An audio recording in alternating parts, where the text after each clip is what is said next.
ಈ ಭಾಗದಲ್ಲಿ 3 ಸುದ್ದಿಗಳಿದ್ದಾವೆ, 3 ಬಹಳ ಇಂಪಾರ್ಟೆಂಟು. ಫಾಸ್ಟಾಗಿ ಹೇಳ್ತಾ ಹೋಗ್ತೀನಿ. ನಾಳೆ ಪ್ರಧಾನಿ ನರೇಂದ್ರ ಮೋದಿ ಅವರು ಬೆಂಗಳೂರಿನಲ್ಲಿರ್ತಾರೆ. 3 ಕಾರ್ಯಕ್ರಮಗಳಲ್ಲಿ ಭಾಗಿಯಾಗ್ತಾರೆ.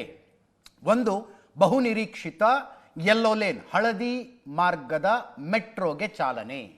ಹೊಸಹಳ್ಳಿಯಿಂದ ಕಡಬಗೆರೆಗೆ ಹೋಗುವಂಥ ಮೆಟ್ರೋ ಕಾಮಗಾರಿಯ ನಿರ್ಮಾಣಕ್ಕೆ ಶಂಕುಸ್ಥಾಪನೆಯನ್ನು ಮಾಡ್ತಾರೆ.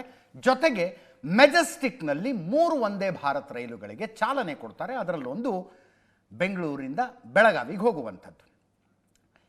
ಇದರ ಮಧ್ಯದಲ್ಲಿ 5 ಕಡೆಗಳಲ್ಲಿ ಕಾರ್ನಲ್ಲಿ ಹೋಗುವಾಗ 5 ಕಡೆ ಜಂಕ್ಷನ್ಗಳಲ್ಲಿ ಗಾಡಿ ನಿಲ್ಲುತ್ತವ್ರದ್ದು.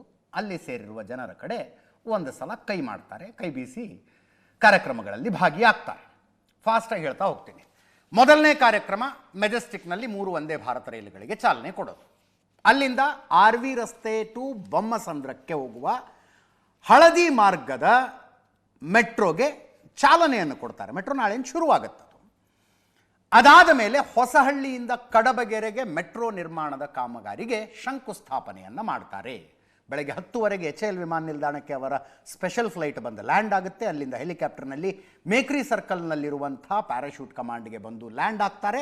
ಅಲ್ಲಿಂದ ಬೈ ರೋಡ್ ಮೇಕ್ರಿ ಸರ್ಕಲ್ನಿಂದ ಮೆಜೆಸ್ಟಿಕ್ಕಿಗೆ ಬರ್ತಾರೆ. ಮೆಜೆಸ್ಟಿಕ್ ರೈಲ್ವೆ ಸ್ಟೇಷನ್ಗೆ, ಸಂಗೊಳ್ಳಿ ರಾಯಣ್ಣ ರೈಲ್ವೆ ಸ್ಟೇಷನ್ಗೆ ಬರ್ತಾರೆ. 11:15 3 ವಂದೇ ಭಾರತ್ ರೈಲುಗಳಿಗೆ ಚಾಲನೆ ಕೊಡ್ತಾರೆ. ಅಲ್ಲಿಂದ ಹೊರಟು ರಾಗಿಗುಡ್ಡ ಮೆಟ್ರೋ ಸ್ಟೇಷನ್ಗೆ ಬರ್ತಾರೆ. 11:50 ಅಲ್ಲಿ RV ರೋಡ್ನಿಂದ ಬೊಮ್ಮಸಂದ್ರಕ್ಕೆ ಹೋಗುವಂಥ ಮೆಟ್ರೋಗೆ ಚಾಲನೆಯನ್ನು ಕೊಡಲಾಗುತ್ತೆ. ರೆಡಿಯಾಗಿದೆ.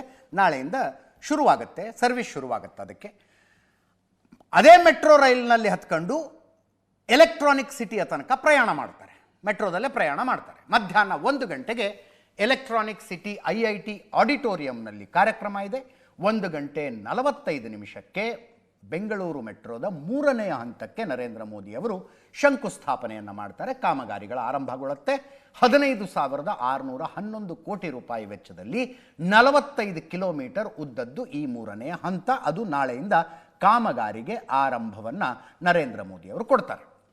ಇನ್ನು ಸಂಗೊಳ್ಳಿ ರಾಯಣ್ಣ ರೈಲು ನಿಲ್ದಾಣದಲ್ಲಿ ಬೆಳಗಾವಿ ಟು ಮಂಗಳೂರು 1 ವಂದೇ ಭಾರತ್ ರೈಲು, ಇನ್ನೊಂದು ನಾಗಪುರ್ ಟು ಪುಣೆ, ಮತ್ತೊಂದು ಅಮೃತ್ಸರದಿಂದ ವೈಷ್ಣೋದೇವಿ. 3 ರೈಲುಗಳಿಗೂ ಬೆಂಗಳೂರಿನಿಂದನೇ ಹಸಿರು ನಿಶಾನೆಯನ್ನು ತೋರಿಸ್ತಾರೆ.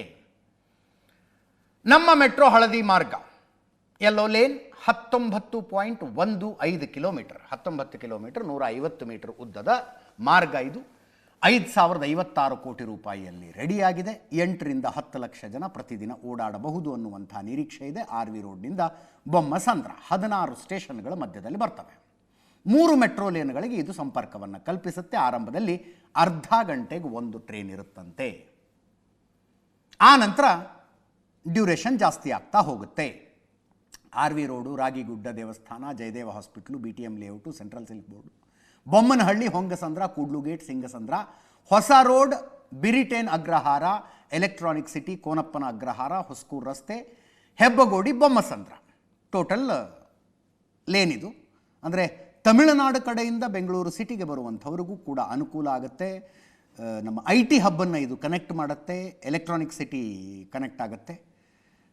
ಆ ಟ್ರಾಫಿಕ್ ಜಾಮು ಕಡಿಮೆ ಆಗುತ್ತೆ ಅಂತ HSR layout, BTM, Singasandra, Bommanahalli, Jayanagar, Tilak ನಗರಕ್ಕೆ ಸಂಪರ್ಕ ಆಗುತ್ತೆ.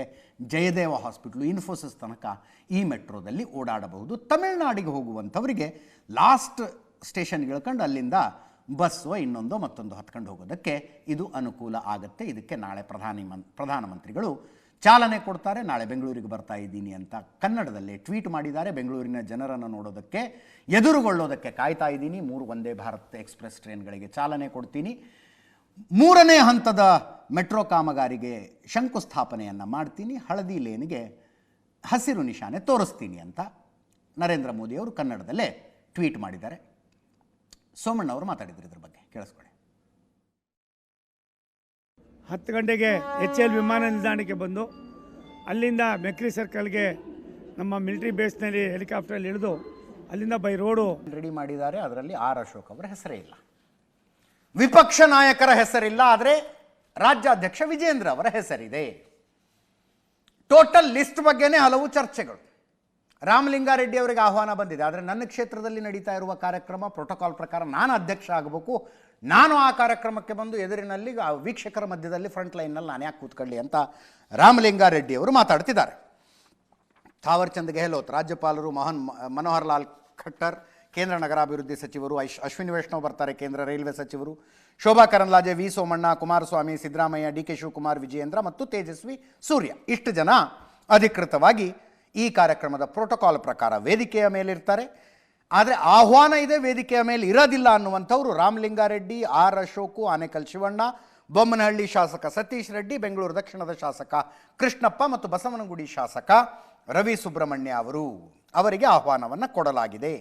ಇದರ ಮಧ್ಯದಲ್ಲಿ ಕ್ರೆಡಿಟ್ ಪಾಲಿಟಿಕ್ಸ್, ಕೇಂದ್ರ ಸರ್ಕಾರದ ಯೋಜನೆನ ರಾಜ್ಯ ಸರ್ಕಾರದ ಯೋಜನೆನ ಅಂತ ರಾಮಲಿಂಗಾರೆಡ್ಡಿಯವರು ರಾಂಗ್ ಅಂದರೆ ಸಿಟ್ಟು ಬಂದು ಮಾತಾಡಿದ್ದಾರೆ, ಬೇಜಾರಲ್ಲಿ ಮಾತಾಡಿದ್ದಾರೆ. 20% ದುಡ್ಡು ಮಾತ್ರ ಕೇಂದ್ರ ಸರ್ಕಾರ ಕೊಟ್ಟಿರೋದು, ಉಳಿದಿರೋದು ಸಾಲನೂ ನಾವು ಹರಿತೀವಿ ಅಂತಿದ್ದಾರೆ.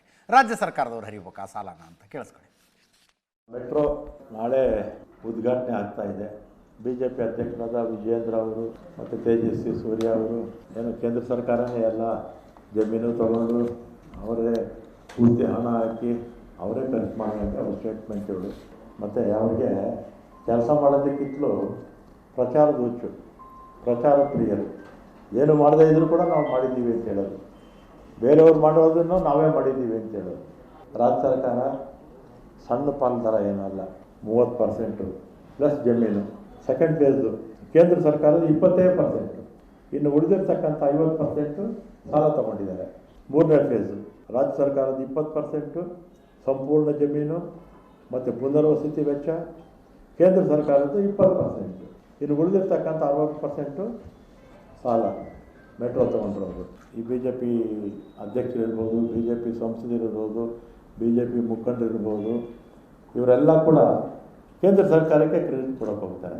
ರಾಜ್ಯ ಸರ್ಕಾರದ ಏನೂ ಇಲ್ಲ, ಎಲ್ಲ ನಮ್ಮದೇ ಅಂತ ಹೇಳಿಬಿಟ್ರೆ ಮೆಟ್ರೋ ಅನುಮತಿ ಯಾರು ಕೊಡೋದು? ಯಾರು? ಮೊನ್ನೆ ಬೋಗಿಗಳು ಬರಲಿಲ್ವಲ್ಲ, ಯಾರು ಡಿಲೇ ಮಾಡಿದ್ಯಾರು ಬೋಗಿಗಳು ಕೊಡೋದಕ್ಕೆ? ಎಲ್ಲ ಪರ್ಮಿಷನ್ಸು ಕೇಂದ್ರ ಸರ್ಕಾರ ಕೊಡಬೇಕು. ಇದೆಲ್ಲ ಪರ್ಮಿಷನ್ಸ್ ಕೊಡೋದು ಯಾರು? ರಾಜ್ಯ ಸರ್ಕಾರನ. ರಾಜ್ಯ ಸರ್ಕಾರ ಅಲ್ಲ, ತಡ ಆಗಿರೋದಕ್ಕೆ ಕೇಂದ್ರ ಸರ್ಕಾರನೇ ಕಾರಣ. 11 ವರ್ಷದಿಂದ BJP ಸರ್ಕಾರನೇ ಇದೆ. ಯಾಕಪ್ಪ ಲೇಟ್ ಮಾಡಿದ್ರಿ? ಇದೆಲ್ಲ ರಾಜ್ಯ ಸರ್ಕಾರ ಕೊಟ್ಟಿಲ್ವಾ? ಜಮೀನು ಕೊಟ್ಟಿಲ್ವಾ? ಎಕ್ಸೆಸ್ ಹಣ ಖರ್ಚಾಗಿರ್ತಕ್ಕಂಥದ್ದು ಕೊಟ್ಟಿಲ್ವಾ? ರಾಜ್ಯ ಸರ್ಕಾರ ಕೊಟ್ಟಿಲ್ವಾ? ಆಮೇಲೆ 43,000 ಕೋಟಿ ಸಾಲ ತೊಗೊಂಡಿದ್ದಾರೆ ಮೆಟ್ರೋದವರು. ಅವರು ಕೊಡಲಿಲ್ಲ ಅಂದರೆ ರಾಜ್ಯ ಸರ್ಕಾರ ಕಟ್ಟಬೇಕು. ಹೋಗ್ತಾರೆ ಎಲ್ಲ CM, DCM, ಅದೆಲ್ಲ ಪ್ರೋಟೋಕಾಲ್ ಪ್ರಕಾರ ಇರುತ್ತೆ. CM, DCM ಇಲ್ಲ ಮಿನಿಸ್ಟ್ರಿಗಳು ನಮಗೂ ಕರೆದಿದ್ದಾರೆ. ಯಾಕೆ ನನ್ನ ಕ್ಷೇತ್ರದಲ್ಲಿ ಬರುತ್ತಲ್ಲ, ಅದಕ್ಕೆ ಕರೆದಿರಬೇಕು. ಅಪೋಸಿಷನ್ ಲೀಡರು ಪ್ರೋಟೋಕಾಲ್ ಪ್ರಕಾರ ಕೊಟ್ಟಿರ್ತಾರೆ. ಪ್ರೈಮ್ ಮಿನಿಸ್ಟರ್ ಬಂದಾಗ ರೆಸ್ಟ್ರಿಕ್ಷನ್ಸ್ ಇರುತ್ತೆ, ನಮಗೆ ಗೊತ್ತಿಲ್ಲ, ನನಗಂತೂ ಕರೆದಿದ್ದಾರೆ. ಮೆಟ್ರೋ ಕಟ್ಟಿದಾಗ ನಾವು ಮಾಡಿದ್ದು ಅಂತಾರೆ, ಮೆಟ್ರೋ ರೇಟ್ ಜಾಸ್ತಿ ಮಾಡಿದಾಗ ನಾವು ಮಾಡಿಲ್ಲ ಅಂತಾರೆ. ಕೇಂದ್ರ ಸರ್ಕಾರ ರಾಜ್ಯ ಸರ್ಕಾರದ ಮಧ್ಯದಲ್ಲಿ ಇದು ತಿಕ್ಕಾಟ.